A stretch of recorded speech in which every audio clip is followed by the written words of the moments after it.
નમો અરિહંતાણમ નમો અરિહંતાણમ નમો સિદ્ધાણમ નમો સિદ્ધાણમ નમો આયરિયાણમ નમો આયરિયાણમ નમો ઉવજ્જાયાણમ નમો ઉવજ્જાયાણમ નમો લોહે serve સાહુણમ નમો લોએ serve સાહુણમ એસો પંચનમુક્કારો એસો પંચનમુક્કારો serve પાવપણાસણો serve પાવપણાસણો મંગલાણમ ચ સૌવેસિમ મંગલાણમ ચ સવ્વેસિમ પડમમ હવૈ મંગલમ પડમમ હવૈ મંગલમ.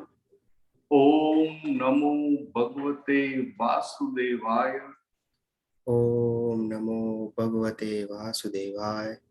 ઓમ નમઃ શિવાય. ઓમ નમઃ શિવાય. જય સચ્ચિદાનંદ. જય સચ્ચિદાનંદ. જય જય સચ્ચિદાનંદ. જય સચ્ચિદાનંદ.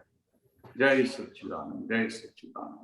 સોમ પ્રશ્ન વિચારી રાખજે ત્યાં સુધી. પહેલી વાર આવ્યો છે એટલે બહુ એટલો પ્રશ્ન છે નહીં અત્યારે તો. પહેલા લોકો પહેલી વાર આવે એ લોકો ને બહુ પ્રશ્ન હોય છે.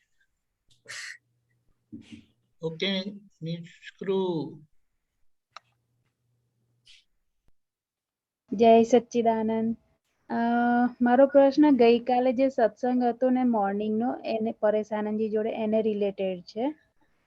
જે પેલી વાત થતી હતી ને કે લોભ અત્યારે કોવિડ ચાલે છે તો છોકરાઓને ભાઈ કોવિડ છે બહાર ના જશો એવી રીતના. તો અત્યારે અમારે અહીંયા આગળ કેસીસ વધી ગયા છે. ઓમિક્રોન ના પણ કેસીસ વધી ગયા છે ને મંડે થી સ્કૂલ ચાલુ થાય છે. તો મેન નિમેષે ડિસાઈડ કર્યું કે 2 વીક એ લોકોને ઘરે રાખીએ ને એ લોકોને સેકન્ડ ડોઝ વેક્સિન નો મળી જાય ને કોવિડ નો પછી મોકલીએ. તો એ પણ લોભમાં આવે? ના ના તો બરાબર. એ તો અમુક આપણે પ્રિકોશન લેવી પડે ને. અમુક જે પ્રિકોશન લેવી પડે ને એટલે સેકન્ડ ડોઝ બાકી હોય તો પછી આપીને પછી 2 week પછી ચાલુ કરાય. બરાબર. એ પ્રિકોશન માં જાય. લો બાકી એક જુદી વસ્તુ છે. અચ્છા. ટેક કેર તો કરવી પડે કે ના કરવી પડે? કરવી પડે. આપણે જાઓ કે અહીંયા પુણ્યતિથિનો પ્રોગ્રામ ઉજવતા આવીએ 16 તારીખે આવે છે ને તો બહુ બધું વધી ગયું હોય તો આપણને શું થાય કે ભાઈ હવે નથી કરવું. બરાબર છે? બરાબર. તો હવે એ ટેક કેર તો કરવી પડે ને. યા ટેક કેર તો કરવી પડે. અને પછી આગળ શું થાય કે ને તો એવું કરાય કે ભાઈ આપણે 4 ફૂટની જગ્યાએ બધા બેસે, સોશિયલ ડિસ્ટન્સ સાથે બેસે, માસ્ક સાથે બેસે, જમવામાં અંતર રાખે, એવું બધું આપણે પ્લાનિંગ કરી શકતા હોય તો એવું કરવું પડે. યા હવે સ્કૂલમાં તારું પ્લાનિંગ ચાલે નહીં. સ્કૂલમાં એવું કોનું પ્લાનિંગ ચાલે? યા ના સ્કૂલમાં એ લોકોને એમ તો પ્રોટેક્શન ને એ લોકો બધું જ રાખતા હોય છે. અને એ લોકો કીટ ને બધું આપવાના છે. એટલે પછી તોય મેં કીધું લા પૂછી લઉં. ગઈકાલે જે વાત થઈ હતી ને એના પરથી મેં કીધું લા પૂછી લઉં. પણ આમાં લોભનો એસ્પેક્ટ ક્યાંથી આવે તો કહો. હા, આમાં લોભનો એસ્પેક્ટ આવે જ નહીં. બરાબર છે. એટલે જ મેં કીધું ભાઈ આ તો ક્યાં આવ્યો લોભનો એસ્પેક્ટ? પેટ્રોલના પૈસા બચે એમ? ના એવું તો વિચાર્યું નથી. ના તો લોભ ક્યાંથી આવ્યો? આ પ્રશ્ન આપણે કનેક્ટ કરીએ છીએ પણ લોભ, વેર ઇઝ લોભ ઇન ધીસ? આમાં કોઈ રીતે લોભ નથી આવતો. પછી આ ક્રિસ્તાને કઈ રીતે લાગે પૂછી લઈએ આપણે. એ જ ને. ના બોલતા નથી. મને ખબર નથી પડતી એટલે મેં કીધું લાવ પૂછી લઉં. પ્રોટેક્શન તો મેં કીધું ફર્સ્ટ પ્રાયોરિટી છે અત્યારે જે સિચ્યુએશન છે એને લીધે. તો મેં કીધું પ્રોટેક્શન એટલે શું કે આપણે બધી ટેક કેર કરવાની છે, પ્રિકોશન લેવાના છે. બરાબર. અને પ્રિકોશન સાથે આપણે ફરવા તો જવા પડે ને. યા પ્રિકોશન લઉં અને પ્રિકોશન લઉં અને જવાય ના દઉં એવું એટલું ના કરાય ને. છોકરાઓ કંટાળી જાય. એવું તો ના કરાય. નો. હા, એટલે તો તરત ખબર That's પડે ને not આપણને આપણે જે પ્રિકોશન લીધી એને કેટલી અસર પડે છે. Yeah. એટલે એ બધું થાય એટલે હા. હા દીપકજી શું કહેતા હતા? હા, હવે આજે સવારે છે ને ભાઈને ફોન કર્યો ત્યાં, તો ભાઈએ સ્ટ્રિક્ટલી કહી દીધું જ્યાં ઘણા માણસો ભેગા થાય ત્યાં મમ્મીને લઈ નહીં જવા.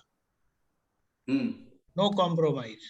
બરાબર છે. હવે ઉંમર ને બધું જોતા ઇટ્સ ક્વાઇટ ફેર. પછી આપણે પ્રિકોશન લીધેલી હોય પણ એ રાઈટ નથી. એમ કે એ તો તરત હિસાબ કાઢે જમતી વખતે માસ્ક કાઢવાના કે નહીં, એટલે કે સોરી, નો કોમ્પ્રોમાઇઝ. મેં કીધું ઓકે ફાઇન, ડન, પરફેક્ટ. એટલે એવું બરાબર છે, સાચી વાત છે. અને અમુક તો ઉંમર થાય ને એટલે બરાબર ધ્યાન રાખવું પડે. કરેક્ટ. એટલે ભલે આપણે કે સત્સંગમાં 4 ફૂટે બેઠા છીએ પણ જમવા જાવ ત્યાં શું થાય? Right. Okay, clear? Yes, it's clear. જય સચ્ચિદાનંદ. ડોક્ટર નીનાબેન. આજે ભરતભાઈ નથી? ના, નહીં આયા, એટલે મે બી બિઝી સમવેર. હા હા, કઈ વાત. નીનાબેન. જય સચ્ચિદાનંદ ભરતભાઈ. જય સચ્ચિદાનંદ. जय सच्चिदानंद. जय सच्चिदानंद दीपकानंद जी. जय सच्चिदानंद. इतना ठंडा हो गया पुनः? नीना मैम प्रोटेक्शन करती है ना पूरा. करेक्ट. पूरा गियर पहन के रहो, यूं बोलती है बस. बोलिए. नहीं तो नीना मेरे से आज सवेरे प्रश्न कर रही थी, तो क्लैरिफिकेशन चाहिए उसके ऊपर कि what is the differentiating factor which defines Atma from all other 5 eternals. What is the differentiating factor that defines soul from all the other 5 eternals? Amongst the 6 eternals, Atma is an eternal and it has its own differentiating factor from all the other 5. So what is that particular factor? हाँ, वो तो है ना, आत्मा के जो सारे गुण है, सारे गुण तो मैं बोलूं इनविजिबल है, तो दूसरे what is that exclusive quality which makes it different from all the rest of the 5? All the rest, which all the other rest ये क्या है? दूसरे सारे जो तत्व है, दूसरे सारे तत्व किसी में वो ज्ञाता का गुण नहीं है, किसी में नहीं है. भरत भाई, मैं कहना चाहता था आत्मा में ही एक ज्ञाता का गुण है. मैं कहना चाहता था चेतनता. Correct, वही, that's what.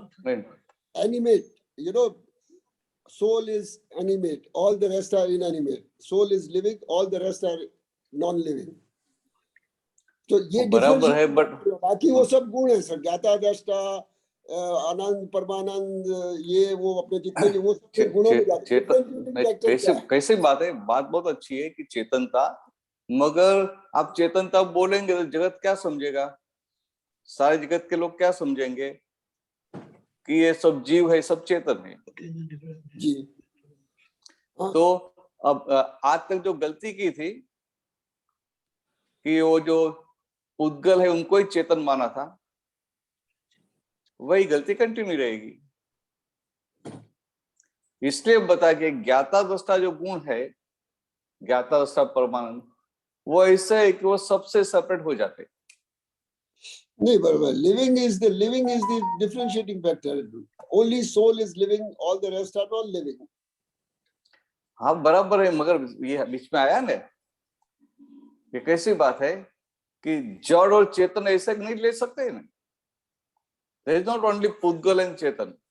ये जो पुद्गल और चेतन नजदीक आने से जो दूसरा जो खड़ा हुआ वो भी है, एक्सट्रिंसिक प्रॉपर्टी जो खड़ी हुई. हाँ, तो उसके लिए वहां जो आपको डिफरेंशिएट करना है, तो ये है कि चेतनता तो सब जो अलग दिखाई दे, जहाँ चेतनता है वहां चेतन है, आत्मा है, वो तो एक अलग बात है. जहाँ चेतनता है वहां आत्मा है, वो एक बात अलग बात है.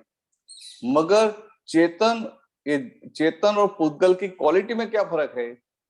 मेन स्ट्राइकिंग डिफरेंस तो शेप का भरत भाई, shape Udgal matter gives shape. That is the differentiating factor of matter from all the other five eternals. Correct, बराबर है. No other element gives shape. No other eternal gives shape.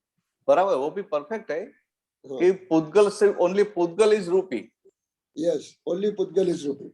And all other eternals, they are not Rupi, they are Arupi. Exactly. मगर ये जो दादा भगवान ने जो बताया था ना, उसके हिसाब से बता रहा हूँ कि दादा भगवान क्या बता रहे थे कि सारा जगत वो मानते हैं कि मैं देखता हूँ, मैं जानता हूँ, बराबर, मगर देखने वाला है, जो जानने वाला है, वो करता नहीं होता है. ये फिर वो सारी ये Bharat bhai, this all is addressed to the व्यतिरेक गुण जो खड़ा हुआ, उस बराबर है, जो खड़ा हुआ उसको वापस बैक टू सोल में ले जाने के लिए ये सारे शब्द है टू बराबर है, परफेक्ट है कि व्यतिरेक के गुण खड़े हुए. yes. तो ये जो अभी उनको लगता है कि मैं देख रहा हूँ, कि मैं सुन रहा हूँ, कि मैं जान रहा हूँ. दादा ने ये वो मैंने आपको एक ऊपर से क्या कौन सा प्रकाश बोली थी, उसके अंदर बहुत क्लैरिटी से दादा ने एकदम साफ बोला है, ज्ञान प्रकाश में बिल्कुल क्लैरिटी से बोला है कि ये आ બધા જે શબ્દો છે એ તમને ये इस अहंकार को उस तरफ ले जाने के लिए बताए गए सारे के सारे. પરફેક્ટ છે, બરાબર જ છે. એટલે કે આ વચ્ચે જે ઊભું થયું છે એને તમે ડિફરન્શિએટ કેવી રીતે કરશો, એને ડિફરન્શિએટ કેવી રીતે કરશો, તો કે આનાથી જ થશે. અને આપણને તો ડિફરન્શિએટ કેમ થયું, તો કે આપણને હું શુદ્ધાત્મા જો લક્ષ્ય બેઠું માટે. હજી જગતના બુદ્ધિશાળીઓ ખાલી વાંચીને સમજવા જાય તો થોડું બુદ્ધિથી પકડાય ખરું, પણ તમને જે ક્લેરિટી આવે ને એ કોઈ ક્લેરિટી ના આવે. એ તો પાક્કું જ છે.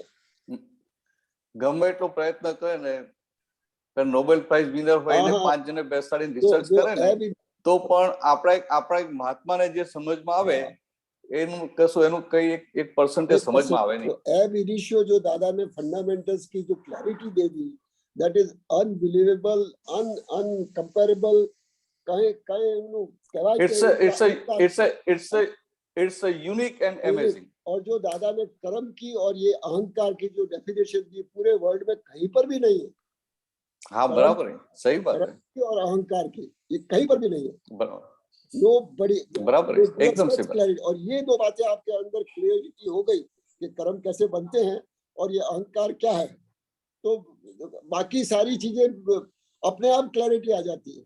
कोई भी फिलोसॉफिकल प्रिंसिपल हो उसको समझने में एकदम इजी हो जाता है.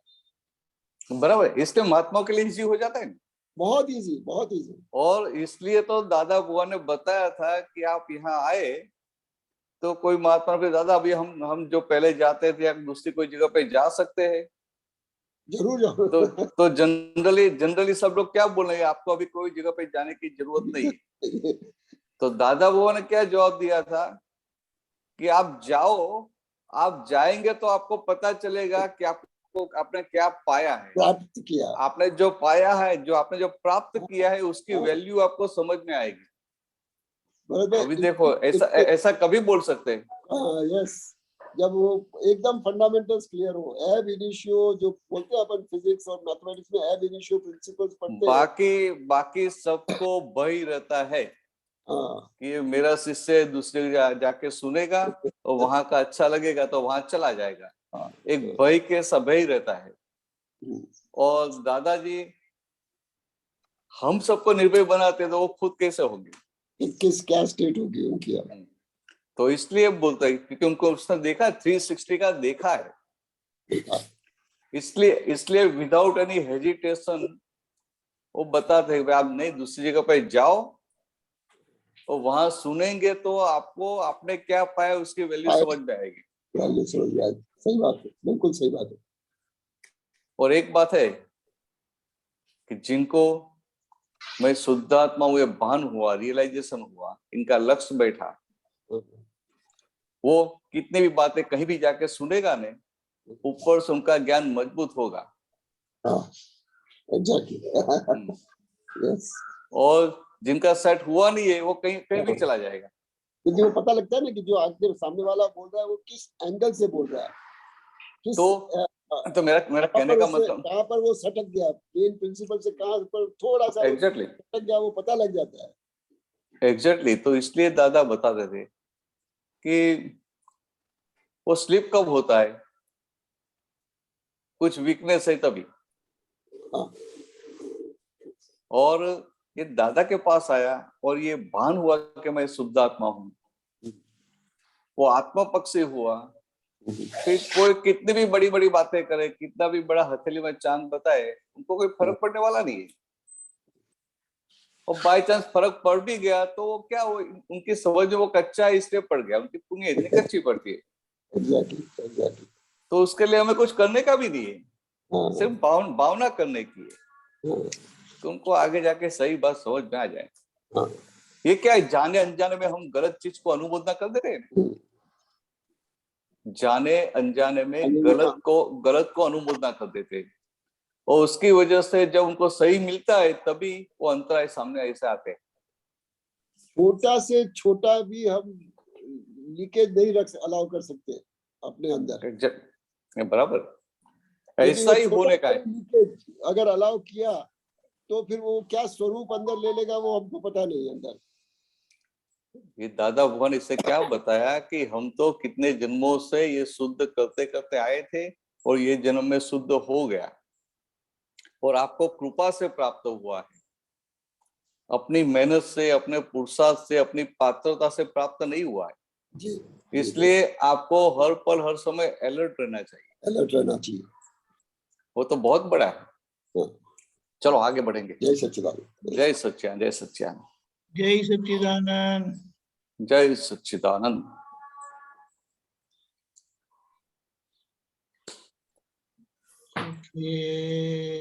गीता बेन मणिनगर। अच्छा मिला ना।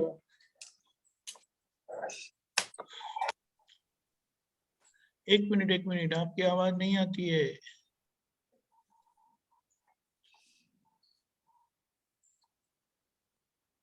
बोलिए गीता बेन। जय सच्चिदानंद।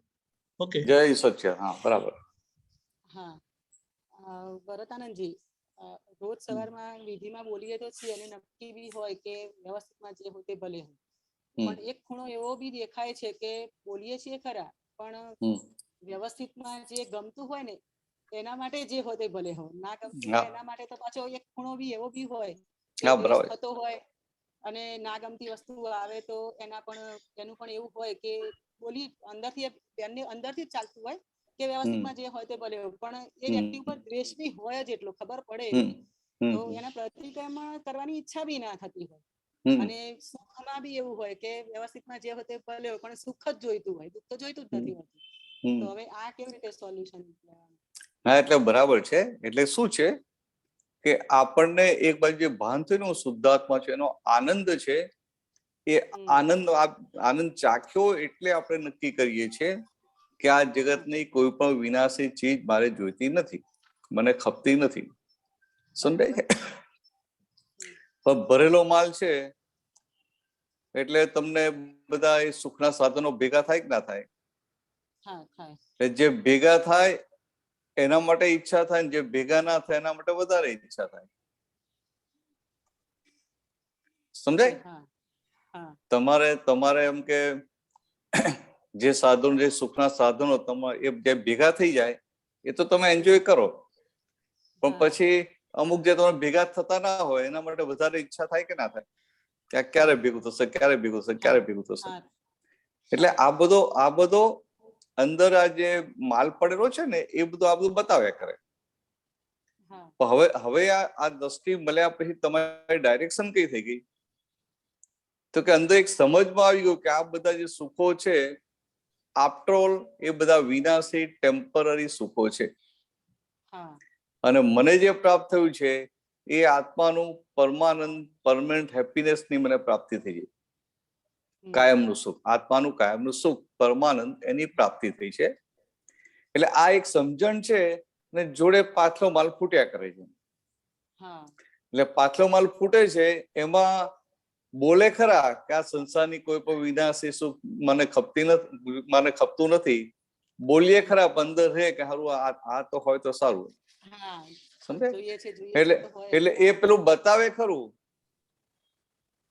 એ બતાવે પછી આ ભાવના કરી એટલે આપણને દેખાય, અને દેખાય એટલે શું થાય?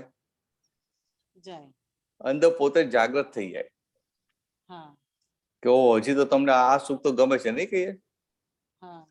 એટલે આવી થોડી વાત કરવાની, એટલે કઈ ખસેડવા નહીં જવાનું. તમે ખસેડવા જશો ને તો ખોઈ જશો. તમારે ખાલી ફાઇલ નંબર 1 સાથે વાત કરવાની. એટલે એવી ખબર પડે છે કે હા બંને ઊભું છે. હા તો ઊભું જ હોય ને, તમને નહીં બધાને ઊભું હોય, અને બધાને તો નક્કી પણ હોય કે મારે આ બસ આ પૂર્ણાહુતિ કરી લેવી. આ દ્વેષમાં બી એવું જ હોય કે કોઈનું ના ગમતું આવે ને તેમ થાય ચલો વ્યવસ્થિત પૂરું થયું, પણ તોય અંદર ખબર પડે કે દ્વેષ તો હોય જ વ્યક્તિ ઉપર. હા એટલે દ્વેષ હોય ને એટલે બરાબર છે. એટલે કેવું છે, એ પાછલો હિસાબ હોય ને એના આધારે એવું લાગ્યા કરે, પણ તમે સજ વાતચીત કરો, જે આધારે તમને દ્વેષ ઉભો થયો હોય એ વસ્તુ તમે જુઓ ને, એ પ્રસંગ જુઓ અને એ પ્રસંગનું એનાલિસિસ કરો, એટલે પછી તમને નિમિત્ત રૂપે દેખાય. એટલે નવરા પડે શાંતિથી પછી એવું હોય ને ત્યારે પછી જોઈ લેવાનું કે ભાઈ આ પાછલા કયા પ્રસંગને કયા આધારે મને એના માટે, પહેલા તો દ્વેષ હતો નહીં, પછી આ દ્વેષ ઉભો થયો, કયા આધારે દ્વેષ ઉભો થયો, કયો વ્યવહાર એની સાથે થયો તો આ દ્વેષ ઉભો થયો. એટલે એ બધું આખું એનું અંદર ચાલે ને એનાલિસિસ. એટલે ભાઈ તારણ નીકળે કે ના ખરેખર તો એ નિમિત્ત છે, એનો વાંક જ નથી, તો એના આપણે દ્વેષ ક્યાં કરવાનો કહીએ. અને પછી ગીતા મને કહેવાય ખરું ને કે ભાઈ હવે તમારે મોક્ષ જવું છે ને. હા તો મોક્ષ જવું છે, એક બાજુ તમે કહો મોક્ષ જવું છે, એક બાજુ દાદાના જ્ઞાનમાં પાકવું થવું છે, એક બાજુ આ જ્ઞાનની પૂર્ણાહુતિ કરવી છે, તો કે આવી એક બાજુ કઈક એકાવતારી થવું છે, અને બીજી બાજુ આ તમે જુઓ તો ખરા કે તમારી આ મન બુદ્ધિ કેવું બધું બતાવે છે કે આવી થોડી વાત કરવાની, એટલે પેલા કન્વિન્સ થાય ના વાત તો સાચી જ તમારી. સમજાય? આ જ્ઞાન પ્રકાશથી આપણે જયારે વાત કરીએ ને ત્યારે બુદ્ધિનું લાઇટ ઓટોમેટિક ડીમ થઈ જાય. તો આપણે એ વાતચીતનો પ્રયોગ જ કરતા નથી, આપણે સીધો પ્રતિક્રમણ કરવા બેસી જઈએ છીએ. પણ આ વાતચીતનો પ્રયોગ થાય, એની સમજણ ફિટ થાય ને પછી જયારે પ્રતિક્રમણ થાય ને તો 2-3 પ્રતિક્રમણમાં બધું ક્લિયર થઈ જાય. હવે મારે બીજા 1-2 સંબંધો એવા છે કે એમની સાથે કોઈ કોન્ટેક્ટ નથી, બિલકુલ કોન્ટેક્ટ નથી, પણ છતાં બી એમના તરફથી મને બહુ જ નેગેટિવ આવતું હોય. એમના પ્રતિક્રમણ બી ઘણાય કર્યા છે, પણ છતાં બી એમનું પોઝિટિવ, એટલે એમની સાથે કોઈ વ્યવહાર જ નથી, છે રિલેશનમાં પણ મળવાનો કોઈ વ્યવહાર નથી, છતાં બી એમની તરફથી નેગેટિવ જ આવતો હોય. જ્યારે બી આવે ત્યારે નેગેટિવ આવતું હોય, બહુ ઓછું મળવાનું હોય. તો હવે એના માટે બી હવે કેમ સોલ્વ કરવું હોય? કશું નહીં, હું શું કહું છું, નેગેટિવ આવે છે, એમના તરફથી નેગેટિવ સ્પંદનો આવે છે કે આપણા માટે નેગેટિવ બોલે છે, તો પહેલું તો કઈ રીતે એનો છેદ ઉડાડવાનો કે ભાઈ હું શુદ્ધ આત્મા, આ કોના માટે નેગેટિવ વિચારે છે? તો કે જેના માટે નેગેટિવ વિચારીએ તો હું છું જ નહીં, તો પછી આપણે કોઈ લેવા દેવા ખરી? પછી આપણે એમાં દખલ કરવાની જરૂર નહીં ને. પછી આગળ બીજી વાત કે હવે આ વ્યવહાર છે ને વ્યવહારમાં નેગેટિવ સ્પંદનો આવ્યા કરે છે, તો કોઈનો વ્યવહાર તમે બદલી શકો ખરા? ના બદલી શકાય. અને બદલવાનો સારામાં સારો ઉપાય શું કે એના તરફથી નેગેટિવ આવે અને તમારા તરફથી પોઝિટિવ જાય એટલે બદલાઈ જાય. બરાબર છે. સમજ? સિમ્પલ વસ્તુ. એના તરફથી ભલે નેગેટિવ આવ્યા કરતું હોય પણ તમારા તરફથી પોઝિટિવ, તમે અંદરથી પોઝિટિવ ને પોઝિટિવ રહ્યા એટલે પછી ઓટોમેટિક એનું જે નેગેટિવ ફોર્સ છે ને નલિફાઈ થઈ જાય. આખું જગત કેવું હોય કે સામે નેગેટિવ હોય એટલે પોતે સામે નેગેટિવ રિએક્શન આપે અને એ પ્રમાણે પેલું વધતું જાય, માલ ખલાસ ના થાય. અને આપણે એ નેગેટિવ આપે, આપણે પોઝિટિવ મોકલ્યા કરવાનું, અંદર પોઝિટિવ રહેવાનું. તમે કહો છો કે બહુ વખતથી, તો બરાબર છે, તો એવું ચીકણા સંબંધો હોય ને એ ચીકણા કરવો બંધ થઈ ગયા હોય એવા, તો એ આગળનું પછી છે ને હા આગળનું આપણે આગળ હા આ તો આ બધું જે આવે આ બધા જે મન વચન કાયાની ઉપર જે રિએક્શનો આવે છે ને બધા પાછલા જન્મોમાં જાણતા અજાણતા કઈક ભૂલો કરી હોય એના હોય. હા એટલે આપણે તો અંદર કેવું રાખવાનું, ફાઇલ નંબર 1 ને કહેવાનું કે જો આ પાછલી ભૂલો પાછલા હિસાબો સેટલ કરવા માટે કુદરત તમને સંજોગ આપે છે. હા તો પાછલા હિસાબો સેટલ કરવા કુદરત સંજોગ આપે તો પછી તક કુદરતે આપણે તક આપી, ઓપોર્ચ્યુનિટી આપી, તે તકને ઝડપી લેવી પડે ને. હા ઝડપી લેવી પડે. હા આપણે ઓપોર્ચ્યુનિટી ગ્રેબ કરવાની હોય. એટલે કેવું રાખવું કે આ જેટલું અંદર પેલું મન શું બતાવે કે આ ક્યારે પૂરું થશે, ક્યારે પૂરું થશે, ક્યારે પૂરું થશે. તો આપણે મનને શું કેવું કે ભાઈ એનો હિસાબ જ્યારે પતશે ત્યારે પૂરું થશે, પણ આ પૂરું નથી થયું ત્યાં સુધી તો મને જ્ઞાન મેળવવાની તક આપે છે ને. એટલે મારે આ તક ઝડપી લેવી છે. એટલે તમારા તરફથી બધી ઈચ્છાઓ બંધ થઈ જાય ને એટલે અંતર તૂટવા માંડે. એટલે એકચ્યુઅલી ડાયરેક્ટ તો ના આવે પણ વાયા વાયા વાત આવે મારાથી. મળવાનું નથી થતું, 2-4 વર્ષે એકવાર થાય. હા હું શું કહું છું વાતો આવતી. એટલે હવે આટલું દૂરનું હોય તો માથા ઉઠ દે ને આપણે. આમ થોડું ના ના એ ભલે ને રાખે નેગેટિવિટી, આપણે ક્યાં અડે છે પછી.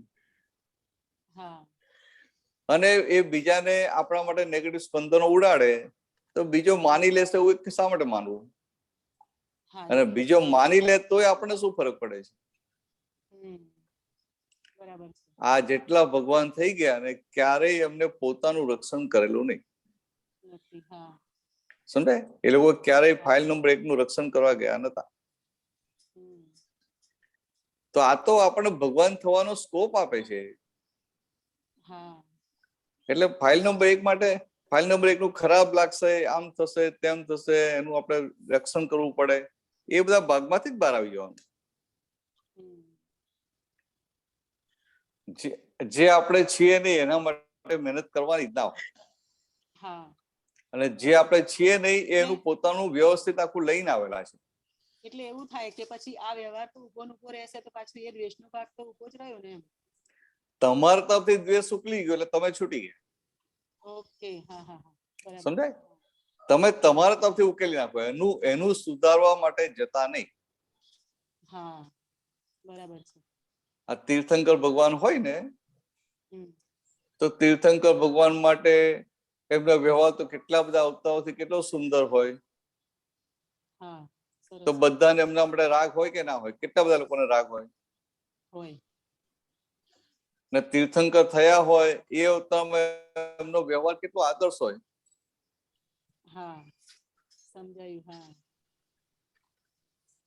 અવાજ નથી આવતો. આપણો બીજો અંદર ફોન આવી ગયો ને, મોબાઈલ થી કરતો હતો, ઇનકમિંગ ફોન આવે તો કપાઈ ગયો. એટલે આ જે બધા હોય ને બધા હિસાબો પૂરા કરવાના સંજોગો આવ્યા. તો કે આ ભગવાન મહાવીર હોય તો એમને કેટલા બધા લોકો એમના માટે રાગ હોય, પણ છતાં શું એ ભગવાન બંધાયા કે ભગવાન મુક્ત ના મુક્ત રહ્યા?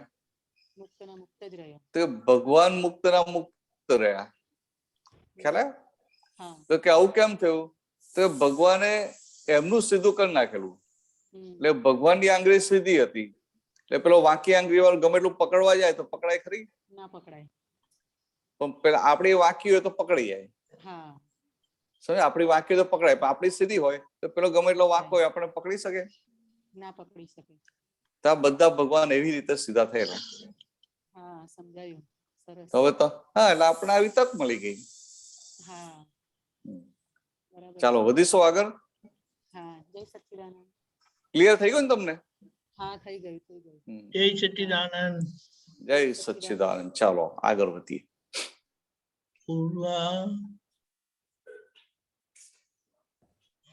હા, જય સચ્ચિદાનંદ દીપકાનંદજી. જય સચ્ચિદાનંદ ભરતાનંદ. જય સચ્ચિદાનંદ. ભરતાનંદજી, હમણાં 2-4 દિવસ પહેલા મારે એક 4-5 કલાક લાઈનમાં ઊભું રહેવું પડ્યું હતું. અને એમાં બહુ જ ઠંડી લાગતી હતી મને, આમ બહુ પરાણે ઉભી રહી હતી એના જેવું થઈ ગયું હતું અને કોઈ ઓપ્શન નતો. પછી એવું વિચાર્યું કે માઇન્ડ ડાયવર્ટ કરવું છે આમાંથી. તો પછી એવું થયું કે આ ઉર્વાને થાય છે, હું તો શુદ્ધાત્મા છું, તેમ કરીને એવું થયું કે ચલો હું શુદ્ધાત્મા છું, હું શુદ્ધાત્મા છું બોલવાનું ચાલુ કરું. તો એ પરાણે 1-2 મિનિટ રહ્યું, પછી પાછું હતું એવું ને એવું થઈ ગયું. પછી એમાંય મન ના ચોંટ્યું. પછી થયું કે આ નથી થતું તો અસીમ જય જયકાર ચાલુ કરું ઉભા ઉભા. તો એ પણ અંદર મનમાં બોલવાના ચાલુ કર્યા, પણ એમાંય પછી રહ્યું નહીં. પછી ઘરે આવીને થયું કે હારું બિલકુલ સ્થિરતા નથી, આમ કેટલું બધું આમ એ છે કે હજી આ મને થાય છે, મને થાય છે. તો એટલે આમાં એ ક્વેશ્ચન છે કે આ જે છે એને મારે ઓછું કરવાનું ખબર પડી કે હજી મારું લેવલ ક્યાં છે, એટલે હજી સ્થિરતા નથી, તો એને ઓછું કરવાનો ટ્રાય કરવાનો કે પછી એને ખાલી જોઈ જાણીને બસ પતી ગયું. હા ના બરાબર, બહુ સારો પ્રશ્ન કર્યો. ઉર્વા, તારી ઓળખાણ આપે મને જરા. એટલે તો કોની ડોટર? આ હમણાં ગીતાબેન ની, હમણાં આગળ ક્વેશ્ચન હતા. આજે પ્રશ્ન કરે. હા ગીતાબેન. અચ્છા અચ્છા. અને તું રહે છે ક્યાં? અત્યારે કેનેડામાં છું. અચ્છા અચ્છા. એટલે તમે લાઈનમાં ઉભા ઠંડી લાગે. બરાબર. જો હવે કેવું છે કે આપણને આ દ્રષ્ટિ મળી, હું શુદ્ધાત્મા છું, દ્રષ્ટિ મળી, બરાબર. પણ આપણે દ્રષ્ટિને બધી જગ્યાએ ટેસ્ટેડ થયા છે દ્રષ્ટિમાં? ના. જેમ તારી પાસે કાર હોય અને તું કાર ચલાવે, બધા સિટીમાં ચલાવે, હાઈવે ઉપર ચલાવે, તો તને એક્સપિરિયન્સ આવી જાય એટલે તું આમ ટેસ્ટેડ ડ્રાઈવર થઈ જાય. એમ લાયસન્સ હોય અને ટેસ્ટેડ ડ્રાઈવર બંનેમાં ફરક પડે કે ના પડે? એક્સપિરિયન્સ ડ્રાઈવર એમ. હા પડે. તો કેવું એવું તને દ્રષ્ટિ મળી ગઈ, તને ભાન થઈ ગયું કે હું શુદ્ધાત્મા છું, પછી એનો બીજા જુદા જુદા સંજોગોમાં એ ટેસ્ટિંગ કરવું પડે ને. સમજાય? એટલે આ તારે લાઈનમાં ઉભા રહેવાનો સંજોગ આવ્યો, 4 કલાક લાઈનમાં ઉભા રહેવું પડ્યું, કમ્પલસરી ઉભા રહેવાનું હતું, અને ઠંડી લાગતી હતી, ઠંડી સહન થતી નથી. તો આપણે તો શું હોય, ઉર્વાને કહીએ કે ઉર્વા, આપણે આ બહાર નીકળતા ટેમ્પરેચર જોયું નહીં, આ એક લેયર ઓછું પહેર્યું, તો કે આ ભૂલ તો તારી જ છે ને કહીએ. સમજે? આવી રીતે વાત કરીને એટલે આપણું શુદ્ધાત્મા પદ મજબૂત થાય. પછી એ બધી વાતચીત કરીએ અને તોય અંદર જે શુદ્ધાત્મા આપણું રહે નહીં, એમ ઠંડીની અસર થતી હોય, તો પછી પાછું બોલવું પડે કે મોટેથી હું મન વચન કાયાથી તદ્દન જુદો એવો શુદ્ધાત્મા છું. સમજાય? પણ આ સ્થિરતા ના રહી એનો વાંધો નહીં રાખવાનો. શા માટે? કે એક વખત તને રહ્યું નહીં પણ તને ખૂંચે છે,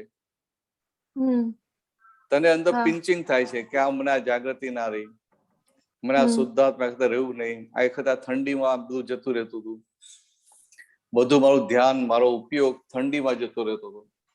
તો વાત બરાબર, એમાં કઈ વાંધો નહીં, કારણ કે આવી અનએક્સપેક્ટેડ ઠંડી હોય, આવી આપણે જોઈ ના હોય, અને આવી ઠંડી જોઈએ એટલે અંદર બધું ઊભું થાય કે ના થાય, બધું અંદર એ થાય ને, પહેલી વારનું હોય એટલે કે આવા સંજોગ જ ના જોયા હોય તો શું થાય,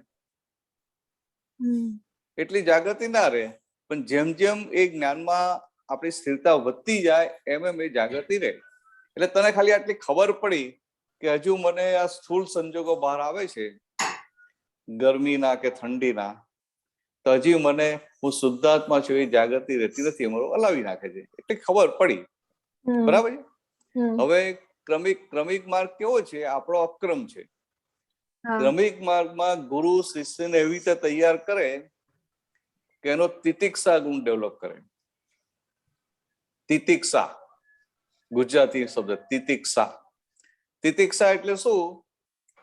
કે એને બહારથી ગમે એવા સંજોગ આવે ને, બહુ ગરમી હોય ને તો એ આરામથી બેસી શકે, ડિસ્ટર્બ ના થઈ જાય.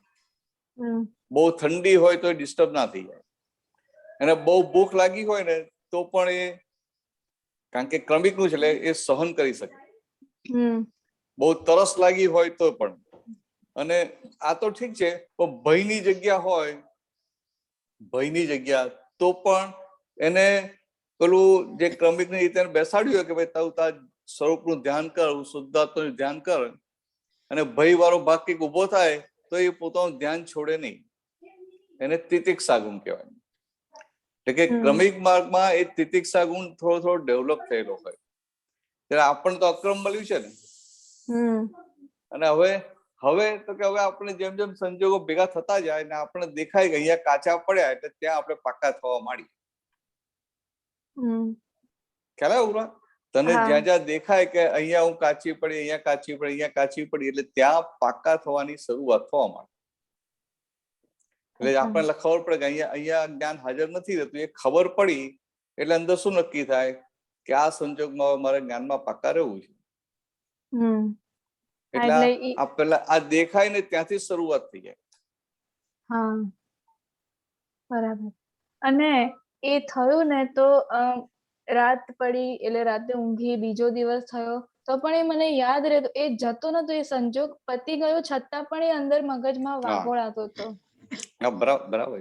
એટલે પછી તારે ઉર્વા સાથે શું વાત કહે, તમે જો આ સંજોગ ઠંડી લાગી, તમે આ આખી રાત પછી એ તમને યાદ છે એવું કે આ બીજી બધી ભૂલો થાય છે ને એમાં થોડા કે જાગ્રત રહેજો કહીએ, ના કહેવાય? હા, કહેવાય. કે આ બીજી બધી ભૂલો થાય કે ના થાય? કે આપણી અંદર જે બધા પડ્યા છે માલ, બધો ક્રોધમાન માયેલો, તો કે એ બધી ભૂલો થાય કે ના થાય? એ બધું જયારે અંદર માલ ફૂટે, ભરેલો માલ ફૂટે, ત્યારે એ શુદ્ધાત્માની જાગૃતિને હલાવે કે ના હલાવે?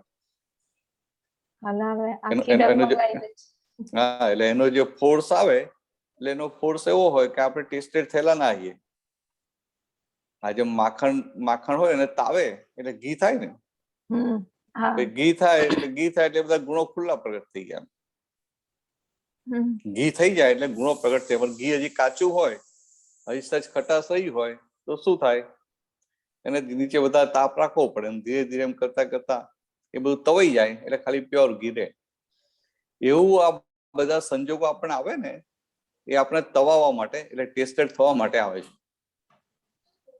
એટલે આપણે જેટલા જાગ્રત થઈએ એટલા ભાગમાં ટેસ્ટેડ થવાની શરૂઆત થઈ જાય. એટલે આ તો બધા સ્થૂળ સંજોગો છે, સમજાય? તાવ આવ્યો કે માદા પડ્યા કે શરીર દુખતું હોય, પણ આજે બીજા બધું અંદર ઉભું થાય ને, વાણીથી થાય, અહંકારથી થાય, મતભેદ પડે,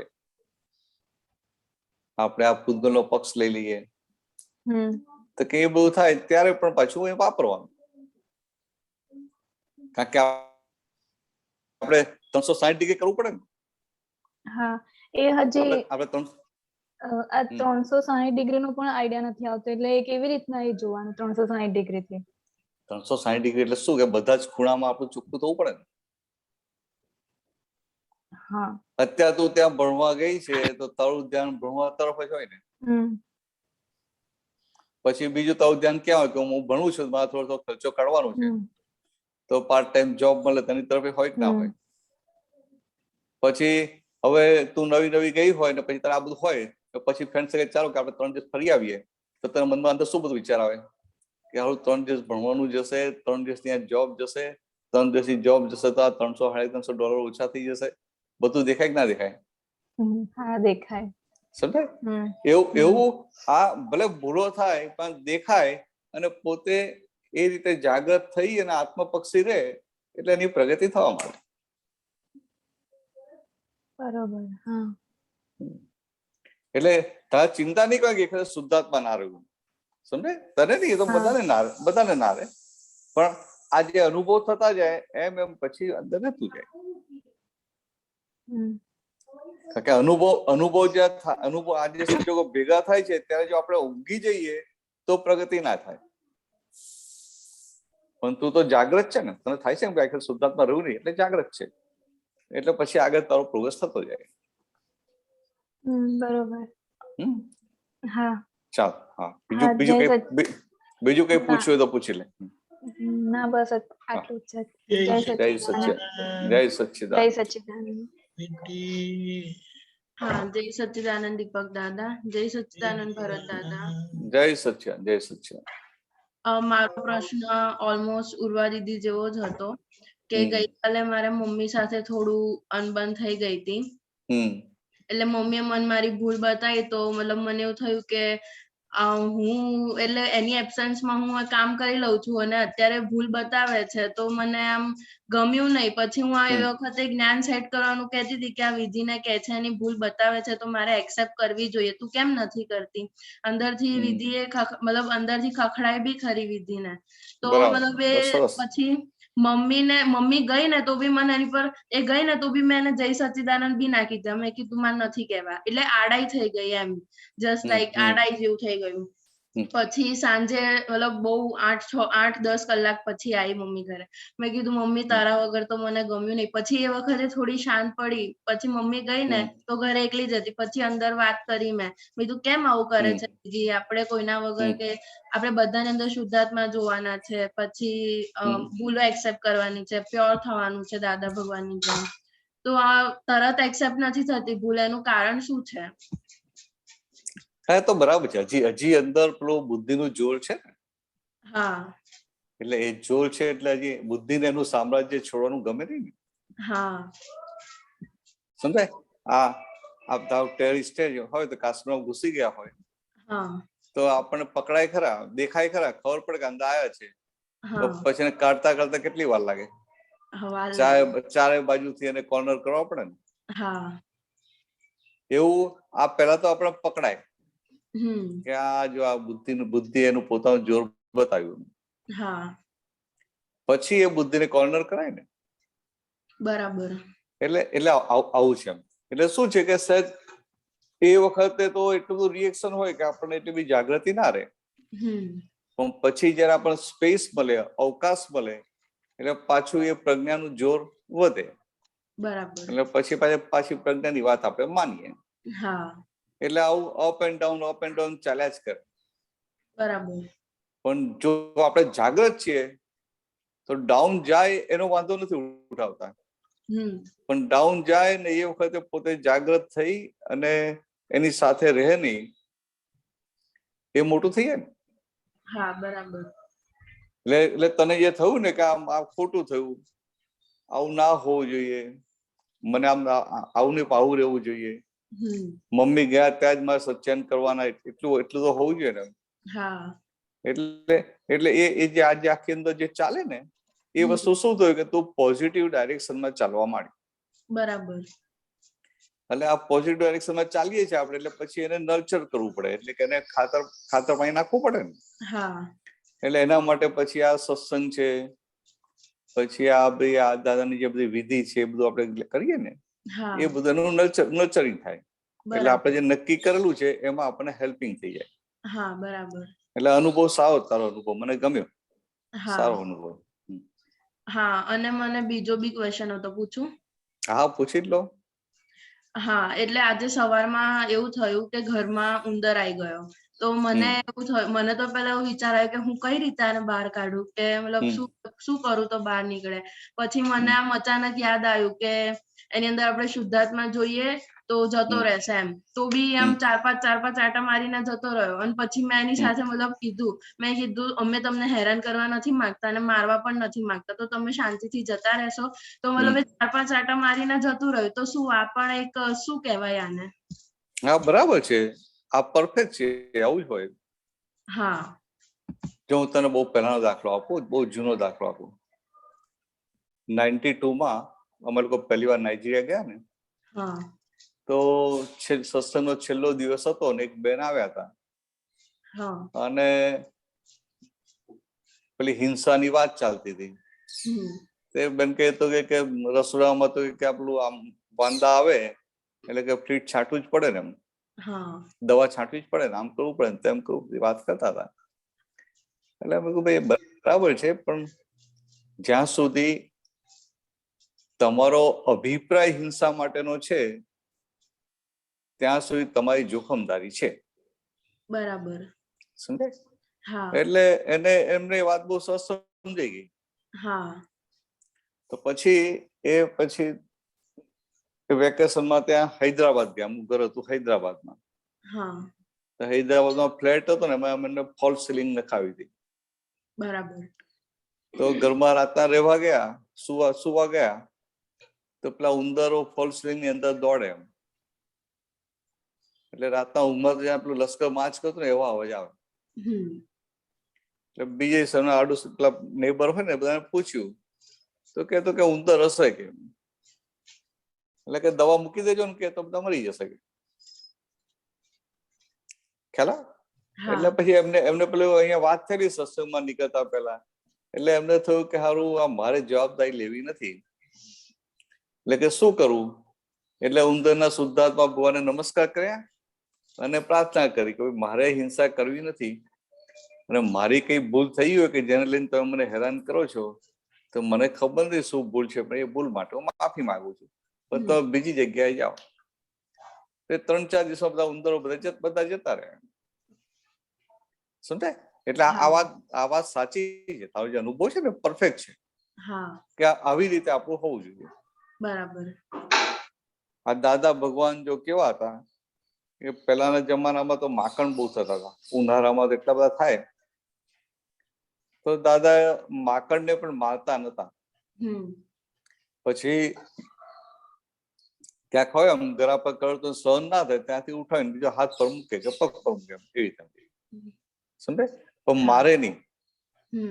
અને પાછી એમની સમજણ કેવી કે ભાઈ આ માકણ આવે છે કે મચ્છરા કે ટિફિન લઈને થોડું આવે છે કે આજે તો ખાઈ લો ને કાલનું ભરતો જુઓ એમ. તો કે ના, એના પેટમાં જેટલી જગ્યા હોય એટલું ટિફિન ભરે છે ને, એટલું જ પેટ ભરે. ભાઈ ટિફિન બાંધતો નથી જોડે, ટિફિન લઈ જતો નથી. એટલે આવી રીતે અંદર એટલું પોઝિટિવ રાખે દરેક જીવ માટે, દરેક વ્યક્તિ માટે.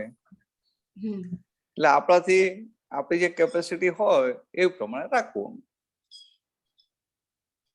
સમજે?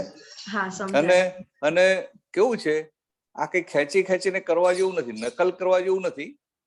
આપણી સમજણમાં આવું હોવું જોઈએ. બરાબર. કે ભાઈ આવું હોવું જોઈએ. ને કરવા જઈએ ને તો શું થાય, પાછું એ બધું એ દખલ થઈ જાય. હા, બરાબર. ચાલો વધીશું આગળ. હા, બરાબર. Thank you. જય સચ્ચિદાનંદ. જય સચ્ચિદાનંદ. જય સચ્ચિદાનંદ દીપક દાદા, ભરત દાદા. જય સચ્ચિદાનંદ. કોણ છે હવે? ગીતાબેન. જય સચ્ચિદાનંદ દીપકાનંદજી. જય સચ્ચિદાનંદ. જય સચ્ચિદાનંદ દીપકાનંદજી. આ બુક નંબર 53, પાનું નંબર 47, તારીખ 15/3/79, વડોદરા. બોલ્યો. નીચે પેજ 21 of 44.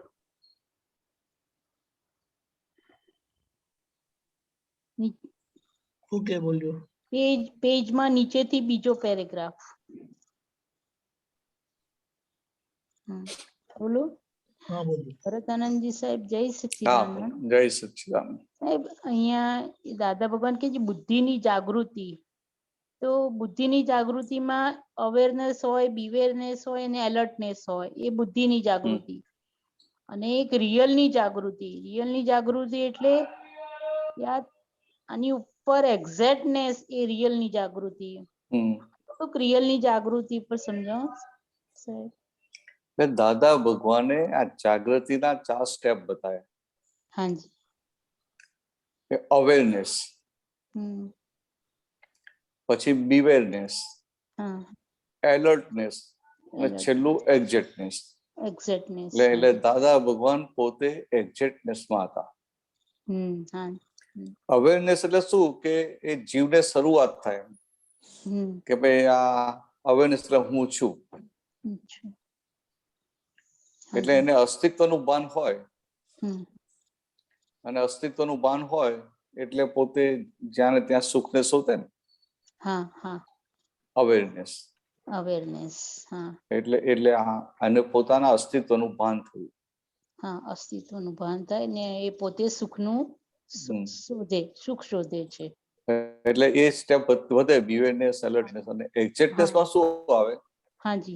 કે એને વસ્તુત્વનું ભાન થાય અને પોતે વસ્તુત્વમાં જ એ રહેતા હોય.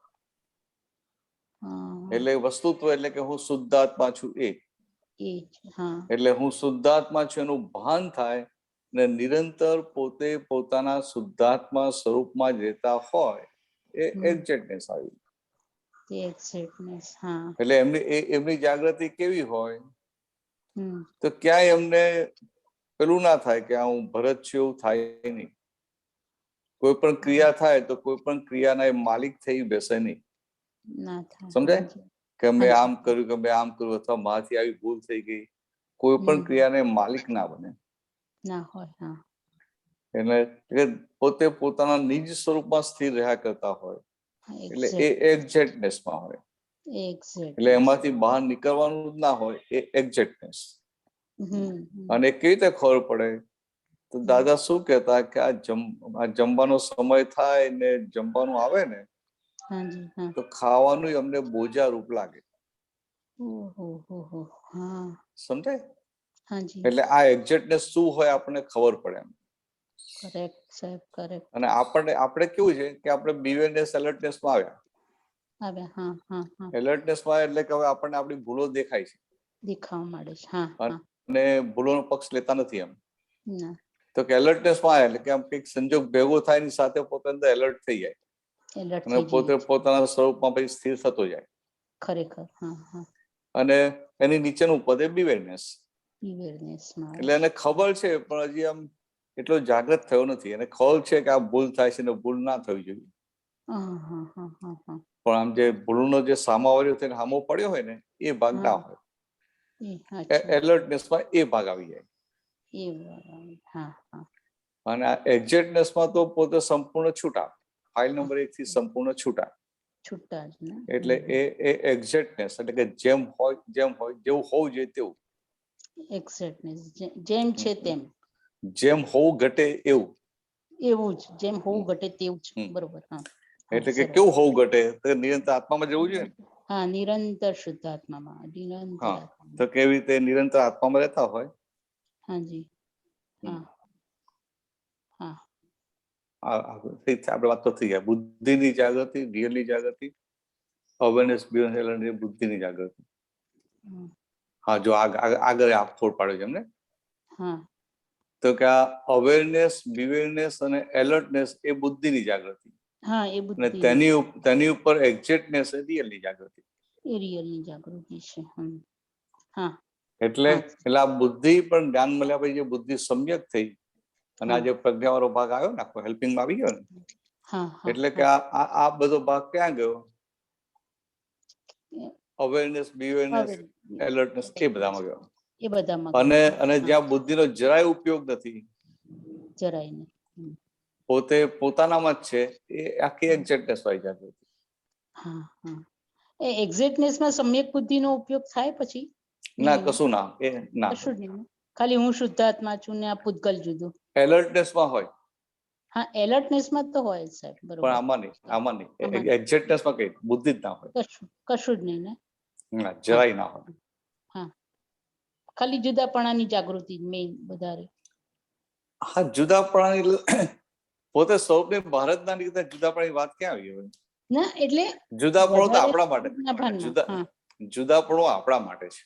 આપણા માટે હા આપણા માટે જુદાપણું છે. એ તો જે નિરંતર સ્વરૂપમાં જતા હોય એને એ જુદાપણાથી બહુ આગળની દશા થઈ ગઈ. એ તો બહુ આગળ બહુ આગળ. કરેક્ટ સરસ સરસ. હાજી સાહેબ જય સચ્ચિદાનંદ. જય સચ્ચિદાનંદ. અમીબેન. જય સચ્ચિદાનંદ ભરત આનંદજી. જય સચ્ચિદાનંદ. જય સચ્ચિદાનંદ. ભરત આનંદજી આ ગંભીરતાનો ગુણ પૂતગલનો કે આત્માનો? બધા પૂતગલના ગુણ. અચ્છા તો એનો એટલે અનુભવ શું છે કે જેમ મોક્ષ માર્ગ પર આગળ વધીએ ને એમ પૂતગલમાં પણ આ બધા ગુણો ખુલ્લા થાય કે ના થાય? દાદા પણ ના કહ્યું કે ભાઈ આમાં ભગવત ક્વોલિટી ખુલ્લી થાય, ભગવત ગુણો ખુલ્લા થાય એટલે એને ભગવાન કહ્યા. તો કે આ વ્યવહારમાં પણ આ જે સારા ગુણો છે એ બધા ખુલ્લા થાય ને. એટલે હવે કેવું છે આ ગંભીરતા એટલે કેવી રીતે કહ્યું કે પોતે શુદ્ધાત્મા પદની બહાર જતા નથી, એટલે એમને બહારનો કોઈ સંજોગ અસર કરી શકે નહીં. એટલે બહાર ગમે એવા સંજોગ આવે એ ઇમોશનલ ના થાય, બહાર ગમે એવા સંજોગ આવે સેન્સિટિવ ના થાય, એટલે ગંભીરતા આખી રહે ત્યાં. એટલે આ તો બધું આ બધા છે પરિણામ સ્વરૂપે આપણા ગુણો ધીરે ધીરે ખુલ્લા થવાના જ મોક્ષે જતા પહેલા. બરાબર. મોક્ષે જતા પહેલા આ બધા ગુણો ખુલ્લા થવાના. એટલે એ ગુણો ખુલ્લા કરવા નથી જવાનું, ખુલ્લા કરવા નથી જવાનું, પણ એમાં કાચા પડી એટલે દેખાય કે આ જો અહીંયા કાચા પડી જ આપણે. બરાબર. એટલે આ ગંભીરતામાં એટલે એવું હોય કે આપણે જે સમજીએ છીએ અત્યારે જ્ઞાન ને દાદાનું વિજ્ઞાન સમજીએ છીએ, તો એમાં આપણું ગંભીરતા પણ વધવું જોઈએ કે પછી વ્યવહાર ને ઉકેલવામાં આપણી ગંભીરતા હોવી જોઈએ એમ? ત્યાં આપણે ગંભીરતામાં આપણું ગંભીરતા એટલે શું કે આ તમને વ્યવહાર કરતા હો ને, બરાબર, વ્યવહાર કરતા હો તો આ ઘરનો કઈક વ્યવહાર હોય ને કોઈક સગાવાલા આવ્યા હોય ને પછી આ છોકરો કે છોકરી કે આ ફાઇલ નંબર 2 કે કઈક જુદો વ્યવહાર કરી નાખ્યો તો તમને શું થાય? તમે તરત ડિસ્ટર્બ થઈ જાવ, ડિસ્ટર્બ કે આવું કેમ કર્યું, આમ કેમ કર્યું, તેમ કેમ કર્યું. એટલે કે આજે થયું એટલે શું થયું કે તમે જે શુદ્ધાત્મા છો, તમે સંપૂર્ણ અકર્તા છો, એની જગ્યાએ આપણું સામાન્ય સામો કરતા દેખાઈ જાય, અને સામો કરતા દેખાય એટલે આમ ના કરવું જોઈએ એ પછી આવે. પહેલા કરતા દેખાય ને પછી પેલું આવે કે આને આવું કેમ કર્યું, આવું નતું કરવું જોઈએ, આમાં આપણું ખરાબ દેખાશે, આમ થશે, તેમ થશે, ખ્યાલ એવી રીતે. એટલે એવું થઈ જાય ને. એટલે એ ભાગમાં એટલે આ પેલી શુદ્ધાત્મામાં જ રહે તો આ પૂતગલમાં કે બીજે બહાર વ્યવહારમાં આ નિકાલી ભાગ વ્યવસ્થિતમાં જે નિકાલી સંજોગો આવે છે એમાં પોતે દખલ ના કરે. ગંભીર હોય એટલે દખલ ના કરે. એટલે ગંભીર એટલે પેલું મોઢું ચાઈને બેસી જાય, હશે નહીં, એને ગંભીર એવું નથી કહેતા. હા, એ નહીં. બરાબર, એ તો ખ્યાલ આવ્યો. બરાબર. હજી એક પૂછો દીપકજી. ભરતનજી, આ જે ચંચળતાનો ભાગ છે ને, તો એ ચંચળતા ઓળખાતી નથી, એને જુદા રહીને જોવાતું નથી, એટલે આ ચંચળતા હજી નિર્મૂળ નથી થઈ રહી કે પછી શું બીજું પુરુષાર્થ માંગે છે આ ચંચળતાને? પહેલું તો શું છે કે આપણી અંદર ચંચળતા ઉભી થતી હોય ને એને પકડવી પડે ને. હા, પકડવી પડે કે ભાઈ આ ક્યાં ક્યાં ચંચળતા ઉભી થાય છે. સમજાય? એટલે આ પહેલા તો એ પકડવું પડે. અને આ ચંચળતા શબ્દ છે ને આમ પણ વિષય માટે વાપર્યો છે. કે આ વિષયને લઈને શું થાય કે એને જ્યાં જ્યાં સુખ માનેલું છે એ બધું વાતાવરણ આવે એટલે અંદર ચંચળતા ઉભી થઈ જાય. ખ્યાલ? એટલે એ આમ આપણે શાંતિ બેઠા હોય, વાતચીત બધું કરતા હોય ને તરત એકદમ જ પેલું બદલી જાય, એટલે ચંચળતા ઉભી થઈ જાય. એટલે એ રેફરન્સમાં વાત છે ચંચળતાની. બુદ્ધિની પણ ચંચળતા હોય છે ને, મનની ચંચળતા બધી. હા, એટલે એ જે કહું ને તો વિષયનું હોય કોઈને, અને પછી એ જાતના સંજોગ બાકી કામ સંજોગ ભેગા થઈને વાત કરતા હોય અને પેલી બીજી વ્યક્તિ આવે એટલે એકદમ જ એના અંદર ચંચળતા ઉભી થઈ જાય. એટલે ચંચળતા ઉભી થઈ એટલે શું થયું કે પોતે શુદ્ધાત્મા પદમાંથી ખસી ગયો, બરાબર, અને આ બુદ્ધિ ને બધું ચિત્ત ને બધું એની પર ચડી બેસે. પણ આમાં શું થાય છે કે આજે પ્રકૃતિની ચંચળતા આખો દિવસ એનું જે રઘવાટ પણ એનું કામ, એના અંદરના બધા મનની બધી ફિલ્મો બધી આખો દિવસ ને આ ડખો બધી બુદ્ધિનું, તો આમાં આપણું અચળ સ્વભાવનો જે સ્વાદ હોવો જોઈએ ને કે આ ચંચળતા ભાગ જુદો છે ને મારો ન હોય, તો ત્યાં કાચુંપણું દેખાય છે. હા, તો દેખાય ને, બરાબર છે, દેખાય. એટલે આ તો શું, આ તો વિષયની એક નાની બાબતમાં ચંચળતા હોય કે ના હોય? હા, હોય. કોઈને એકદમ ગરમ ગરમ ખાવાનું જોઈતું હોય અને પછી બહાર આમ ડ્રોઈંગ રૂમમાં બેઠા હોય, કોઈ આવ્યા હોય ને વાતચીત કરતા હોય, એને ખબર પડે કે આ ખાવાનું તો થઈ ગયું છે, તેને શું થાય અંદર? એટલે વાતચીતમાં ચિત્ત જ ના ચોટે, આ ક્યારે જાનું ક્યારે જણું, ક્યારે જાનું ક્યારે જમી લઉં. તો કે આ શું થયું? તો ચંચળતા ઉભી થઈ ને. અને સૌથી વધારે ચંચળતા જોખમી વિષયની ચંચળતા. ઓકે, એવી રીતે. બરાબર. એટલે વિજ્ઞાનના જે સમજ છે આપણું ચંચળતા સાવ ઓલું થઈ જશે એવું કે આ જેમ જેમ દેખાય પછી આ માલ પણ છે, માલ બધો ખાલી થતો જાય. આ બધું માલ આપણને ખૂંચે એટલે શું? માલ ખાલી થતો જાય. એટલે આ ભગવાન હોય તો ભગવાન આ બધો માલ જ ના હોય ને, આખો ના જાય. એટલે આ બધો માલ હોય નહીં એટલે ભગવાન એકદમ સ્થિર હોય, એમને ચંચળતા હોય નહીં. અને આપણને આ કૃપાથી પ્રાપ્ત થયું એટલે ભરેલા માલ સાથે, એટલે માલ ફૂટે અને અમુક માલ એવો પણ હોય કે જે આપણે ચંચળતા ઉભી કરાવે અને અસ્થિરપણું આપણું સ્થિરતા ડગાવી દે. હા, એટલે આમાં કઈ પેલું નથી કે આપણું શુદ્ધાત્મા પદ જતું રહે છે, પણ શું છે કે એ બધી અસરો કરે કે ના કરે? એટલે એટલો વખત એ ભાગમાં જાગૃતિનું આવરણ આવી જાય. પછી એ સંજોગ હટે એટલે પાછી ધીરે ધીરે જાગૃતિ આવી જાય. બરાબર, સરસ. જય સચ્ચિદાનંદ. જય સચ્ચિદાનંદ. જય સચ્ચિદાનંદ. જય સચ્ચિદાનંદ દીપકાનંદ. જય સચ્ચિદાનંદ હાતિમભાઈ.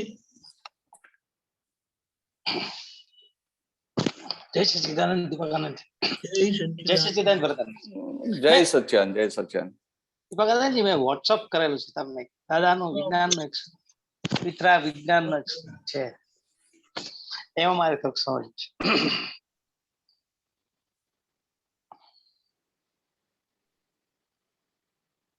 ઓકે, કુદરતનો કાનૂન. હા, ઓકે.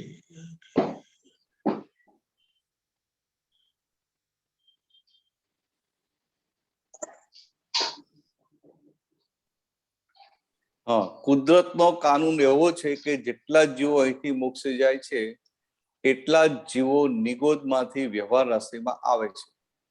વ્યવહાર રાશિની અંદર આ કુદરતી સંચારમાં એક પણ જીવ વધતો કે ઘટતો નથી. એકેન્દ્રિયમાંથી પંચેન્દ્રિયમાં જીવોમાં વધઘટ થઈ શકે, દેવલોક, નર્કલોક, મનુષ્યલોક જીવોમાં વધઘટ થઈ શકે, પણ ટોટલ જીવો સર્વકાળમાં સરખા જ હોય. વ્યવહાર રાશિમાં ક્યાંય જીવોની સંખ્યા વધે કે ઘટે એવું બને નહીં, અને એવું બને તો કુદરતનું સંચાલન ખોરવાઈ જાય. આ વ્યવહાર રાશિ સમજવું છે. ઓહો, અચ્છા અચ્છા, હા હા, બરાબર છે. આ જગતના જીવો છે ને, જગતના જીવો એના 3 ભાગ કરે. એક અવ્યવહાર રાશિ, એક વ્યવહાર રાશિ, અને ત્રીજી આ જે સિદ્ધમાં ગયા, જે મોક્ષે જાય, સિદ્ધ થઈ જાય, એ સિદ્ધ ગતિ. અચ્છા. એટલે જીવો વ્યવહાર, આ જે રાશિ કઈ ને વ્યવહાર, એટલે આ જીવોના 3 ભાગ કર્યા. એટલે વ્યવહાર રાશિમાં કયા જીવો કહેવાય કે જેના નામ પડેલા છે. બેક્ટેરિયા છે કે વાયરસ છે, જે નામ પડેલા છે ને, એ બધા જીવો, આ મનુષ્ય છે કે આ ગાય છે કે આ કૂતરો છે કે બિલાડી છે કે આ પક્ષી છે કે આમ, તો કે આ જે નામ પડેલા જીવો છે 5 ઇન્દ્રિયોના, એ બધા વ્યવહાર રાશિમાં આવે. હવે કુદરતનું જે આ વૈજ્ઞાનિક સંચાલન એવું છે, એવું અદ્ભુત છે કે કોઈ પણ જાતની ભૂલ થયા વગર ચાલ્યા જ કરે. એટલે અહીંયા શું કે છે કે આ કુદરતી સંચાલનમાં એક પણ જીવ વધતો નથી કે ઘટતો નથી. તો શું આ જે વ્યવહાર રાશિનો ભાગ છે, વ્યવહાર રાશિમાં બધા જીવો આવી ગયા, પંચેન્દ્રિય જીવો આવી ગયા, અને દેવગતિ ને નરગતિના જીવો આવી ગયા. તો કે આમ શું થાય કે કેવું કે વ્યવહાર રાશિમાં એક જીવ વધતો નથી કે ઘટતો નથી. તો ઘણા લોકોને શું અંદર બુદ્ધિ બતાવે કે આ મનુષ્યની સંખ્યા તો આટલી બધી વધી ગઈ, પેલા તો કેટલી ઓછી હતી કે જીવો વધ્યા જ ને તો કે આ કુદરતનું સંચાલન એવું છે કે જીવો એકમાંથી બીજામાં ટ્રાન્સફર થયા કરે છે. 1 ઇન્દ્રિયમાંથી 2 ઇન્દ્રિયમાં, 3 ઇન્દ્રિયમાં, 4 ઇન્દ્રિયમાં, 5 ઇન્દ્રિયમાં, પછી મનુષ્યમાં આવે તો પછી મનુષ્યમાંથી પાછો જાનવરમાં જાય, દેવગતિમાં જાય, નરગતિમાં જાય, એટલે એકથી બીજી જગ્યાએ ટ્રાન્સફર થયા કરે. પણ એ જીવોની ટોટલ સંખ્યા છે આમ તો ગણા એવી નથી પણ એ ફિક્સ છે, અસંખ્યા છે, અનંત નથી, અનંત નથી પણ અસંખ્યાત છે. એટલે ગણા એવી નહીં એમ, પણ એ ફિક્સ છે. એક આંકડો હોય કે નંબર એક્સ એટલે એક્સ એટલી જ હોય, એમાં વધઘટ થાય નહીં. તો એમાં શું થાય છે કે આ જે સિદ્ધ ગતિના જીવો છે એ પણ એ અનંત છે, સમજાય? સિદ્ધ ગતિમાં જે આત્માઓ છે એ અનંત છે, અનંત. અને એવું અવ્યવહાર રાશિમાં જે જીવો છે એ પણ અનંત છે, અનંત એટલે ઇન્ફિનિટી, અનંત. એટલે કુદરતનો નિયમ કેવો છે કે અહીંયાથી 2 જીવ મોક્ષે જાય એટલે સિદ્ધ થાય તો વ્યવહાર રાશિમાં જે ફિક્સ સંખ્યા છે એક્સ, એમાંથી 2 ઓછા થાય એટલે x - 2 થયા, બરાબર? એટલે જેવું 2 જીવો ઉપર જાય, મોક્ષે જાય, સિદ્ધમાં જાય એટલે તરત અવ્યવહાર રાશિમાંથી 2 જીવો પાછા વ્યવહાર રાશિમાં. એટલે વ્યવહાર રાશિનું બેલેન્સ સચવાઈ રહે. હવે લોકોને શું વિચાર આવે કે વ્યવહાર રાશિનું બેલેન્સ સચવાઈ જાય પણ સિદ્ધ ગતિ અને અવ્યવહાર રાશિનું બેલેન્સ તો ખોરવાઈ જાય ને, તો આનું ક્યારેક તો એન્ડ આવશે ને આનો. તો કે ના, એવું નથી. શું કહું કે અવ્યવહાર રાશિમાં અનંત જીવો છે. અનંત એટલે ઇન્ફિનિટી, એટલે અનંત -2 થાય, 2 જીવો મોક્ષે ગયા તો અનંત -2 = અનંત. એવું ખબર છે તમને મેથેમેટિક્સમાં? ના, એ નથી ખબર. પછી લઈ વાત. હા, એટલે અનંત કોને કહેવાય? અનંત એટલે અનંતમાં તમે ગમે એટલું ઉમેરો કે ગમે એટલું બાદ કરો તો એ અનંત જ રહે. અચ્છા, સમજે? એટલે અનંત હોય તો x અનંત હોય તો x - 1 એટલે x - 1 તો x = x, અને x +1 કહો કે -1 કરો બંનેમાં x જ થાય, x જ રહે. એમાં ગમે એટલું ઉમેરો કે ગમે એટલું બાદ કરો જવાબ x જ આવશે.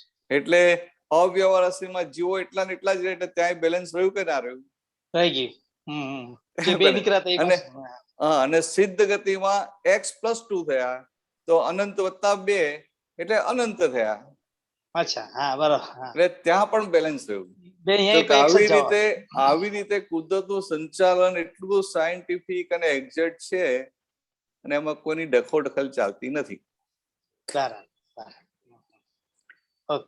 એટલે શું કહે છે કે એવું, એટલે જો જીવોની સંખ્યા વધે કે ઘટે એવું બને નહીં વ્યવહાર રાશિમાં. અને કે બાય ચાન્સ એવું બન્યું ને તો આખું સંચાલન ખોરવાઈ જાય.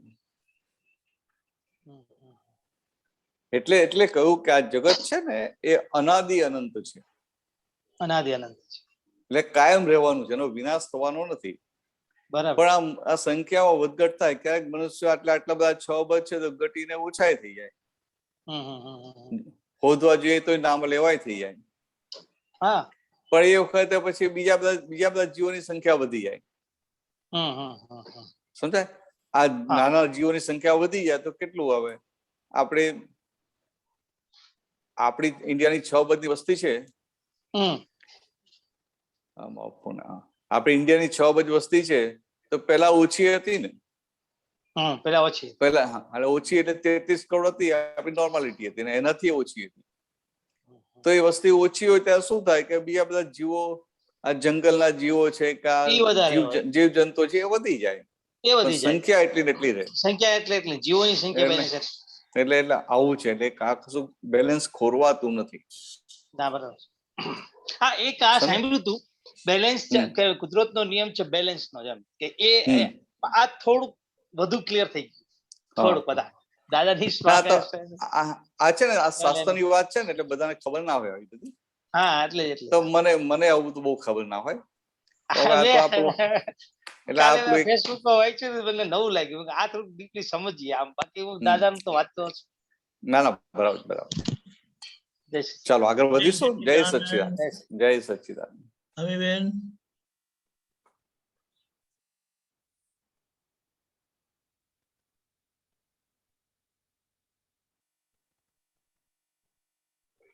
જય સચ્ચિદાનંદ ભરતાનંદજી. દીપકભાઈ, ગઈકાલે વોટ્સએપ પર આ સૂત્ર આવ્યું હતું, હું વાંચું છું. ભરતાનંદજી, દાદાજી અહીંયા કહે છે પ્રકૃતિમાં તન્મયાકાર થાય એ જુદું, અને પ્રકૃતિ જે કરે કાર્ય કરતી હોય તેની ઉપર છે તે પોતે એ અભિપ્રાય જુદો પાડે એ સંયમી. વાંચો પાછો, ખ્યાલ આવ્યો? હા ના, અમુક દીપકજી મૂકે છે. હા, યસ્ટરડે આવ્યું હતું.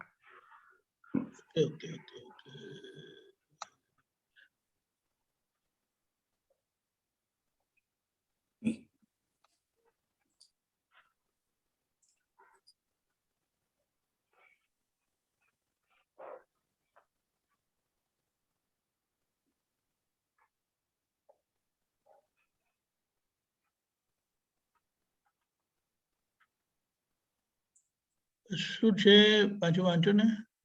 હા, પ્રકૃતિમાં તન્મયાકાર થાય એ જુદું, અને પ્રકૃતિ જે કરે કાર્ય કરતી હોય તેની ઉપર છે તે પોતે એ અભિપ્રાય જુદો પાડે એ સંયમી.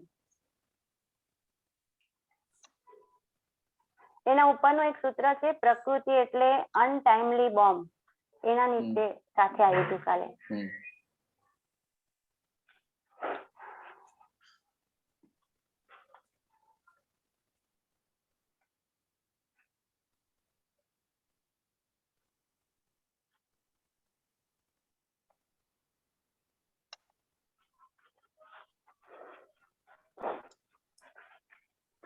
ના મળે પછી સીધી વાત કરું. હા, મળ્યું. હા, ભારતીભાઈ મોકલ્યું.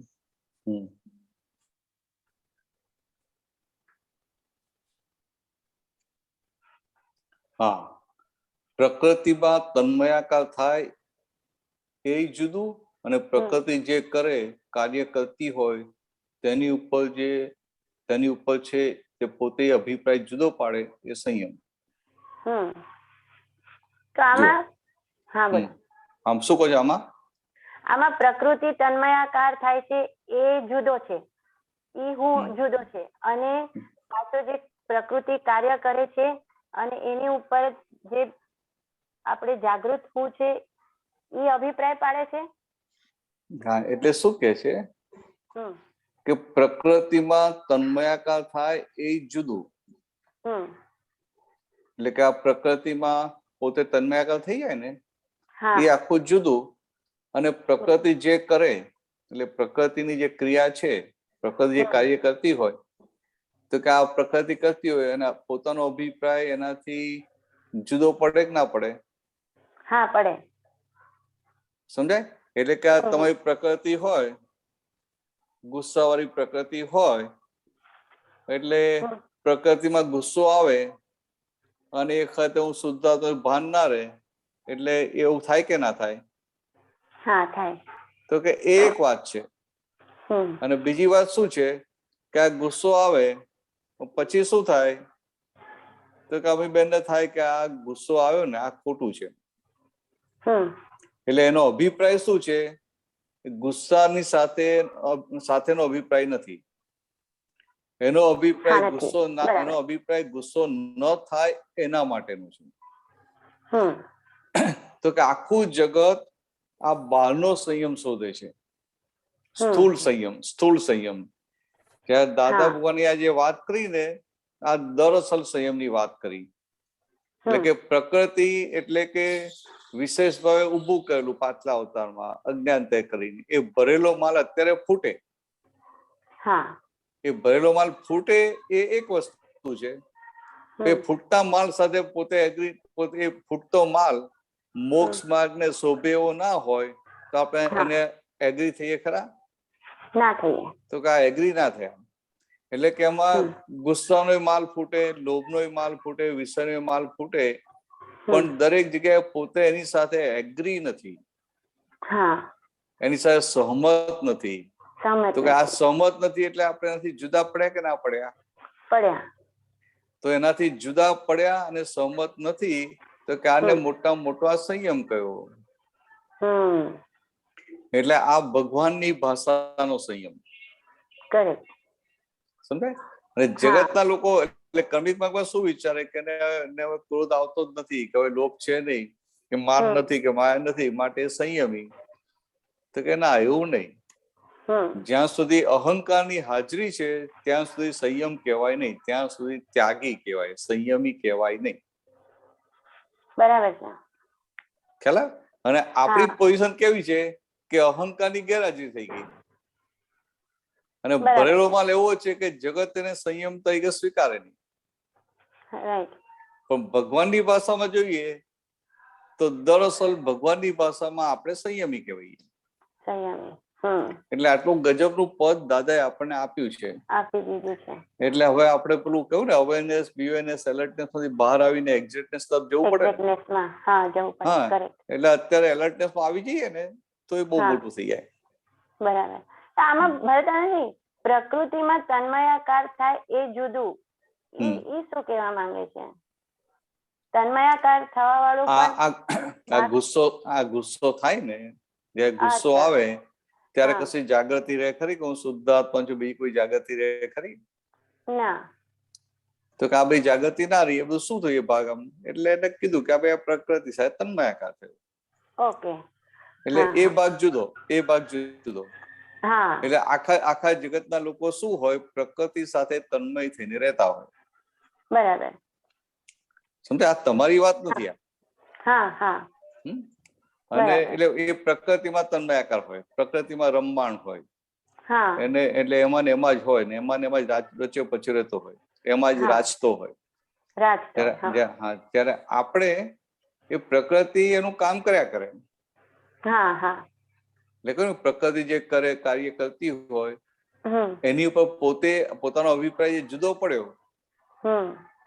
એટલે કે આ પ્રકૃતિ કચરો માલ લઈને આવેલી છે, કચરો માલ બહાર આવે, પોતે અત્યારે પોતાનો અભિપ્રાય એની સાથે નથી, પોતાનો અભિપ્રાય તો જુદો છે કે આમ ના હોવું ઘટે.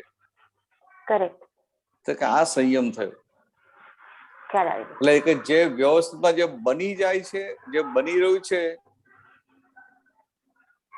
એમાં પોતે કઈક બીજાને દુઃખ થાય એવું કે એ જાતનું છે, એમાં પોતે સહમત નથી, એગ્રી નથી, ડિસએગ્રી છે, એ મોટા મોટો સંયમ થઈ ગયો.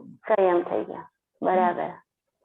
કારણ કે પેલું વ્યવસ્થિતમાં પેલું આવશે ખરું, પાછલો માલ એવો ભરેલો હોય તો જગત જેને સ્વીકારે નહીં એવા એ કહે ને કે ક્રોધમાન માલો એ જાતના ઉદયો આવે. ક્રોધના, માનના, લોભના, વિષયના બધા ઉદયો આવે. પણ હવે તો કે ના, હવે હું શુદ્ધ આત્મા છું, એટલે કશામાં એ પોતે લપેટાય નહીં. એટલે આપણે મહાત્માને લપેટાય નહીં, પણ કેવું છે કે પેલું ભાષ્યમાન પરિણામ ઉભા થઈ જાય. ભાષ્યમાન પરિણામ એટલે એને લાગે કે આ જો ને કે આ ક્રોધ આવ્યો ને તો આ હું એકાકાર થઈ ગયો, એવું એને ભાષ્યમાન પરિણામ ઉભા થાય. પણ આજે એને જે દેખાય છે શું બતાવે છે? ખરેખર એકાકાર નથી થયો. જો એકાકાર થયો હોય તો દેખાય જ નહીં. જે એકાકાર થયો હોય એને ના દેખાય. બરાબર છે. એટલે આપણી આવી એટલે એટલા માટે દાદા શું કે એ જે આ જે બધા પરિણામો ઉભા થાય છે એ બધા ભાષ્યમાન પરિણામો છે, સાચા પરિણામ નથી. એટલે એવા ભાષે છે પણ ખરેખર એવું છે નહીં. એને ભાષે છે કે હું તન્મયાકાર થઈ ગયો, પણ હવે જયારે છૂટો પડ્યો એટલે તન્મયાકાર થઈ શકે નહીં.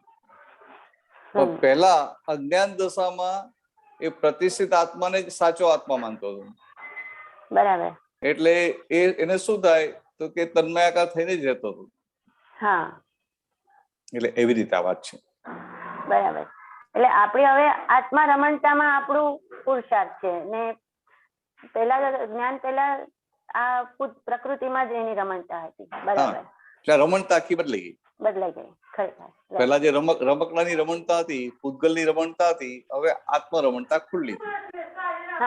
એટલે એ આત્મરમણતા હવે ધીરે ધીરે વધતી જશે અને વધતા વધતા 100% આત્મરમણતા થાય એટલે પછી આપણું જે એક્ઝેક્ટનેસમાં આવી ગયા. એ પછી કેવળ જ્ઞાન ખુલ્લું થાય.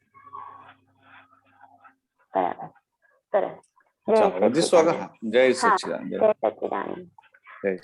જય સચ્ચિદાનંદ. કૃષ્ણાબેન.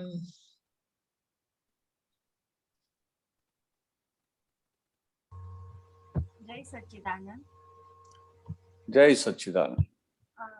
પ્રશ્ન એવો છે કૃષ્ણાને કે 100% દરેક મોટા મોટા સંજોગોમાં ખબર પડે કે દુઃખ આવે કે એવું થાય, પણ નાના વ્યવહારોમાં કૃષ્ણને 100% બધા સંજોગો કૃષ્ણની જ ભૂલના હિસાબે થાય છે એવું સ્વીકારાતું નથી. બધા સંજોગોમાં મોટા મોટામાં થાય, પણ નાના નાના વ્યવહારોમાં થાય કે 100% કૃષ્ણનો જ વાંક છે અને એના હિસાબે આ સંજોગ આવ્યો છે એવું હજુ સ્વીકારાતું નથી, એવી સમજણ હજુ થતી નથી. તો એમાં તો કશું નહીં કરવાનું.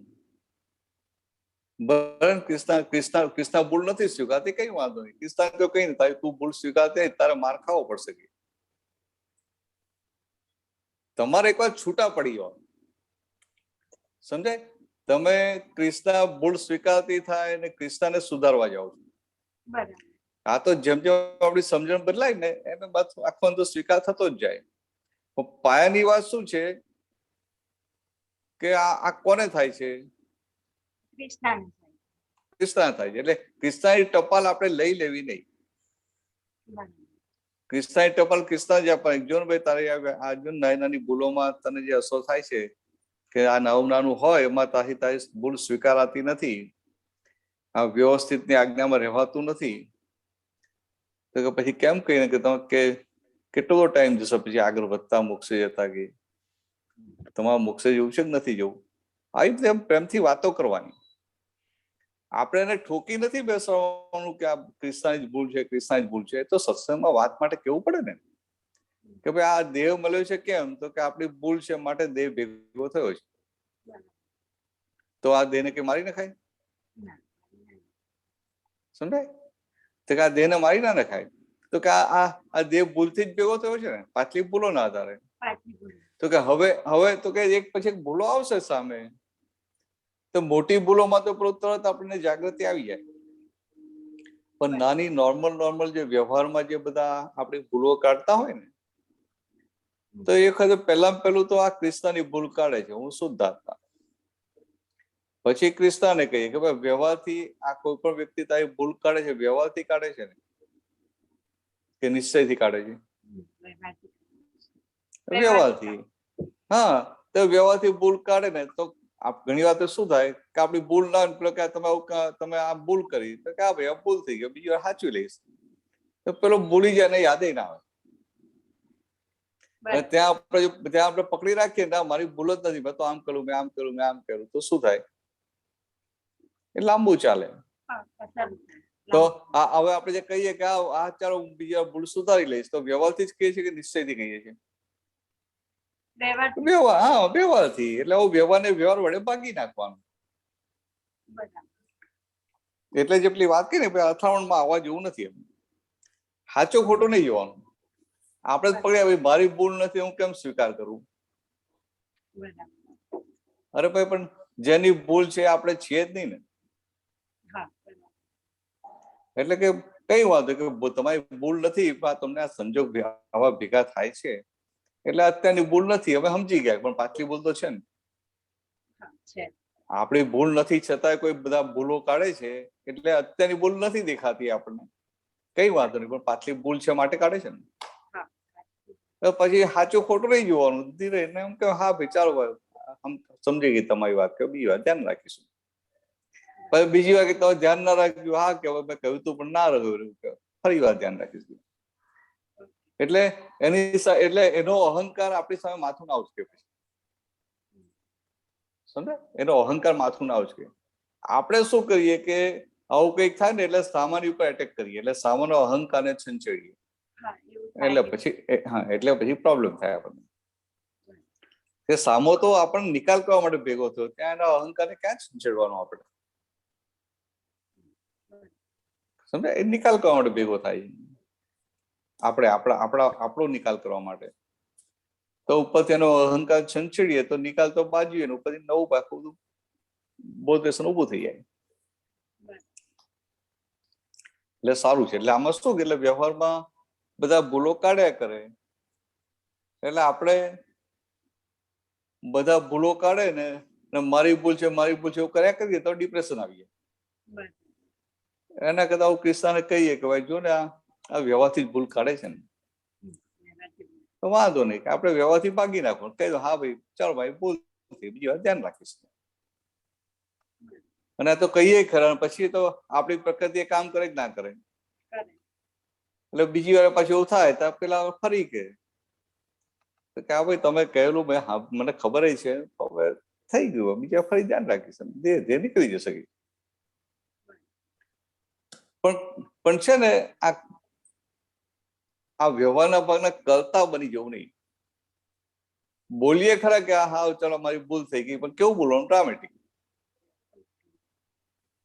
ડ્રામેટિક. એટલે આ મારી ભૂલ થઈ ગઈ ને માટે આ બધું આવે છે એવું એ નહીં. આ ક્રિષ્નાની ભૂલ હતી ને ક્રિષ્નાને ભોગવટ આવે છે.